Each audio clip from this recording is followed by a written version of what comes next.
حضور فرماتے ہیں، رب فرماتا ہے سورۃ فاتحہ آدھی میری ہے آدھی میرے بندے کی ہے۔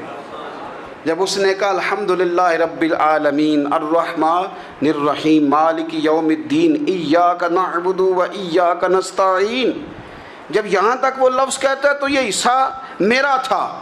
اس نے اپنے رب کی تعریف کی، اور جب کہا نا اس نے اہدنا الصراط المستقیم، اب بندے نے التجائیں شروع کر دی۔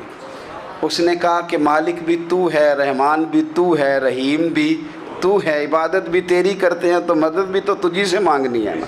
اب مہربانی فرمانا اہدنا الصراط المستقیم، ہمیں سیدھا راستہ دکھا دے، صراط الذین انعمت علیہم، ان لوگوں کا راستہ دکھانا جن پر تو نے انعام کیا ہے، غیر المغضوب علیہم ولا الضالین، ان کے راستے پہ نہ چلانا جن پر تیرا غضب ہوا، جو گمراہ ہو گئے ان کے راستے۔ تو نماز میں جب ترجمے پر آپ کا غور ہوتا ہے تو